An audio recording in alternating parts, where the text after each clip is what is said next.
चारों शाही स्नान में और कुंभ के जितने भी 11 स्नान है उसमें सबसे बड़ा स्नान बैसाखी का माना जाता है। 2010 में जहां 1,60,00,000 लोग सैटेलाइट इमेज के बेसिस पे काउंट हुए थे, तो इस बार जो अभी आपने सुबह से अभी तक जो स्नान हुआ, बहुत कम क्राउड बैसाखी के लिहाज से आया, जिसमें मात्र 6 लाख के आसपास लोगों ने स्नान किया है।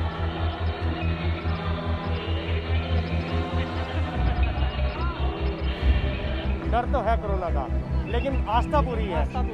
आस्था पूरी है कि 12 साल में कुंभ एक बार आता है। हम अपने काम धंधे छोड़ के आ रहे हैं।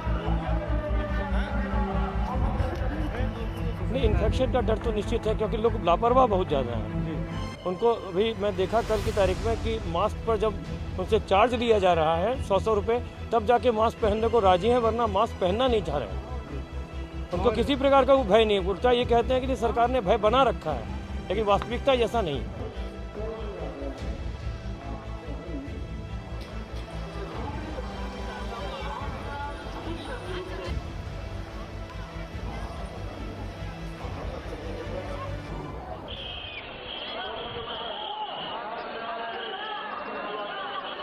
9, 10 तारीख और 14 तारीख तक जो संख्या एकदम बूस्टअप हुई है, तो उसमें करीब हमारे कहीं 525 की, जैसे कल आपकी संख्या देखी होगी देहरादून में, उधम सिंह नगर में जो मैदानी क्षेत्र है, जो पहले भी मैदानी क्षेत्रों में ही ज़्यादा संक्रमण रहा, तो संख्या इसकी बढ़ती ही जा रही कोरोना में। लेकिन कहीं कुंभ कराना आइडली तो ये संभव नहीं था।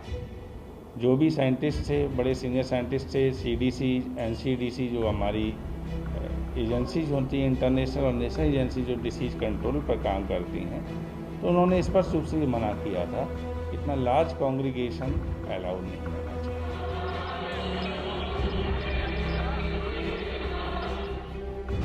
Well, at 6:16 this morning there was another explosion, and experts are warning that this is far from over.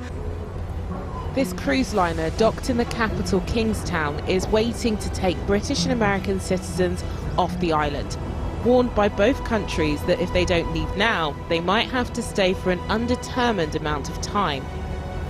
That's because of the unpredictability of La Soufrière, these satellite pictures showing before and after the first eruption. Towns in the red zone covered in ash, colourful rooftops turned one shade, grey, looking like an apocalyptic landscape. Homes unrecognisable from each other, farmland destroyed, and families not knowing when they'll be able to return. There have now been several eruptions, including one today early in the morning. A local seismologist said the danger is still very much there, and he described the volcano as being quite busy. Ready? One of the biggest challenges island-wide at the moment is water. Volcanic ash contaminating supplies not just in the affected area, but across St Vincent. At this market, the lack of water is an issue that a lot of people are talking about. Eruptions and ashfall are expected to continue for days. But despite the challenges, people that I spoke to at the market said the community is pulling together in hard times. On the outskirts of New Delhi's ancient walled city, a young man buries his father. A few meters away, a steady stream of mourners carry bodies of their loved ones in the capital's largest COVID-19 graveyard for Muslims. It's now almost full. Families speak of their anger and despair as the dead keep piling up in the city's mortuaries. People are being made to run around, but they're not letting anyone meet patients. People are desperate, even for drinking water over there. Doctors are not meeting the patients. They're keeping their distance, and if someone's oxygen finishes, then that person is simply lying there unattended. New Delhi has imposed a weekend curfew, and there are restrictions in one of India's most populous states, Maharashtra, to slow infection rates in the worst hit regions. But reports of shortages of hospital beds, medicine and oxygen have led to more fears. I'm very, very scared. The situation is terrifying. If I wasn't an essential worker, I wouldn't have left my house at all. No one should go out. For days, hundreds of thousands of Hindus have been gathering at Kumbh Mela, an important religious festival, increasing concerns of more infections. Now Prime Minister Narendra Modi is urging worshippers to keep the festival symbolic. Amid criticism of the government's handling of the outbreak, they are called to scale up vaccinations and impose tougher restrictions before a second wave of the virus in the world's second worst affected nation gets even worse.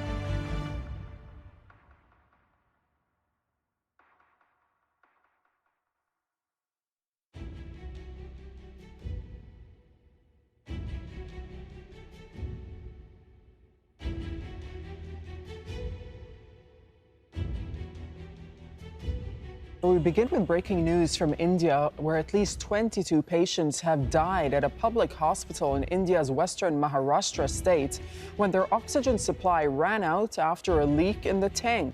That hospital has been treating coronavirus patients. Elizabeth Puranam is joining us from New Delhi. Elizabeth, what can you tell us about this incident? Hello, Doreen. So we are hearing that there was a leak in an oxygen tanker in a hospital in the city of Nashik in Maharashtra, that this happened as the tanker was being filled. The hospital said that it was able to stop the leak, but the health minister said that while doing so, that affected the oxygen supply for the people in the hospital, resulting in 22 deaths of COVID-19 patients.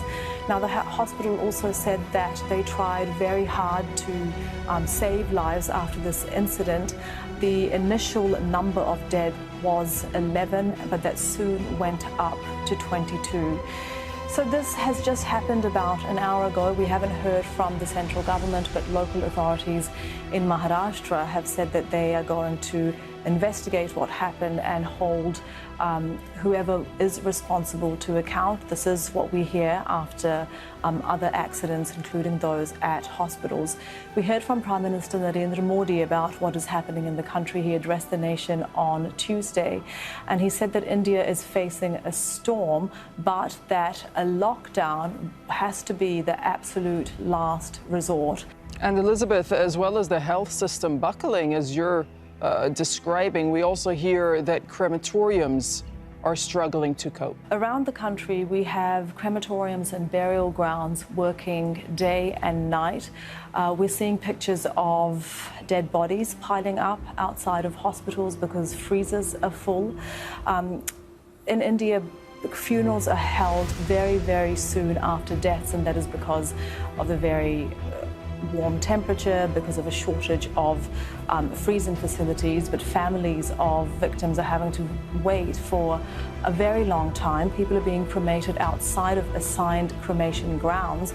The state of Karnataka has ordered public ground be made available because of the rise in cremations. We have reports in the state of Gujarat where crematoriums have been working for so long without a break that metal parts and furnaces are starting to melt. And also in the state of Gujarat and also in Madhya Pradesh, there are many reports, especially from local media, where the official death toll does not add up, is nowhere near the number of COVID-19 patients who are dying in hospitals and the number of COVID-19 patients who are being cremated or buried. Okay, a very worrying situation for the time being. Elizabeth, thank you so much for that update from New Delhi. The U.S. Border Patrol is overwhelmed, and yet we still haven't received an adequate response. That's why today I'm announcing that we are deploying the National Guard on our own. Arizona Governor Doug Ducey there, taking matters into his own hands by declaring a state of emergency in 4 counties. He's also deploying an additional 250 National Guard troops to the border. His state is struggling to process a record number of influx of migrants. And nearly every day, we see new images which illustrate just how serious the crisis is.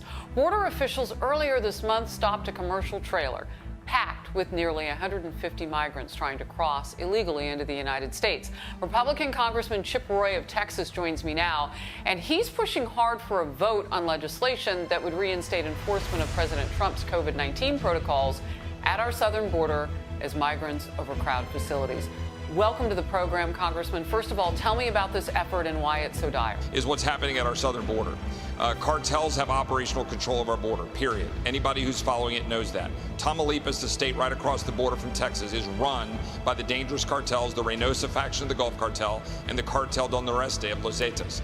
They are using human beings as shields for profit. They're moving people into Texas, into our communities, into San Antonio, which I represent. We've stopped vehicles with human beings that are being sent to stash houses in Houston to be used for profit into human trafficking and sex trafficking. The district attorney in Bernie, a suburban town of San Antonio, they had a carload of 9 individuals, 2 in a trunk, and they were headed to a stash house. And one of the young boys in there had paid $4,000 to the Cartel del Noreste to be sent to go pick grapes in California. But they didn't tell him, nope, you're going to a stash house. This is happening. The most powerful nation in the world, we're allowing this to occur. I filed a discharge petition of my friend Yvette Harrell's bill to require Title 42, the CDC's requirement and guidelines that we protect against the influx of pandemics into the United States, that we resume enforcing that. So now we will force a vote on the floor of the House if we can get up to 6 Democrat colleagues to agree that we should secure our border and fight against the spread of the pandemic.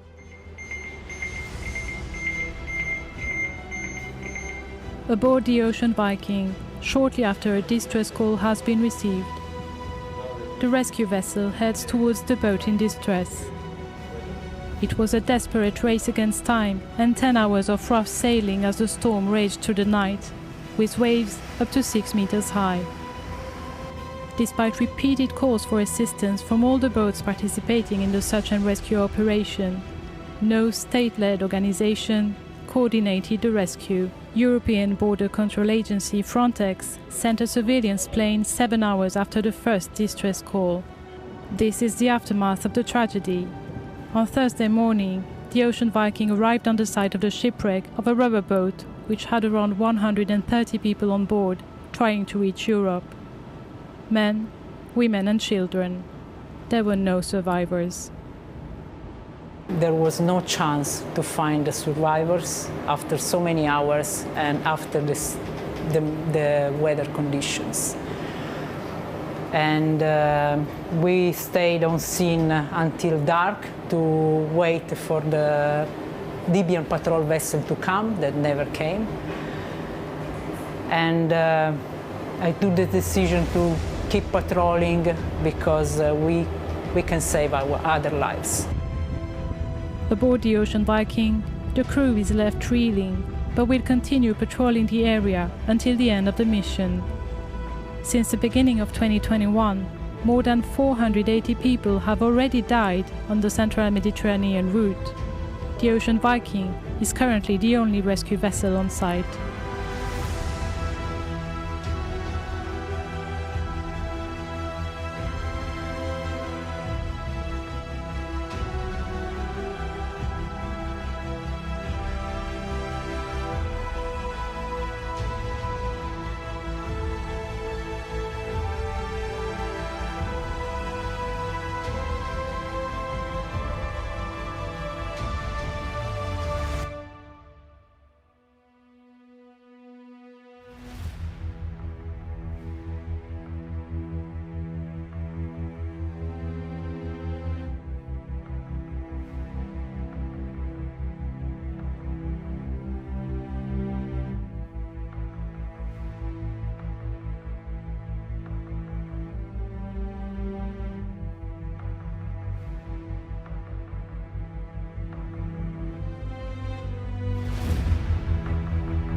Emergency services rushing to a hospital dedicated to caring for COVID patients in the Iraqi capital.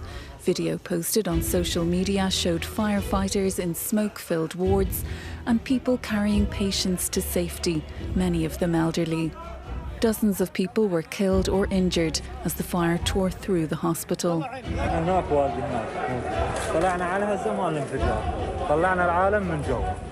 يعني حتى دول البنغلاديش مسؤولين على اكسجين ولا واحد بس هي طقت طنينه واحده حرقت ذني شغلات مال النعال.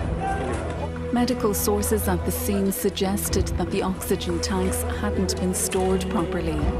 Civil Defence said the hospital had no fire alarm system and false ceilings, allowing the blaze to spread rapidly after it started in the intensive care ward.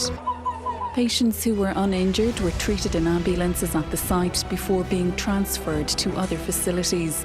Iraq's healthcare system, already worn down by decades of conflict, sanctions and a lack of investment, has been stretched during the COVID crisis.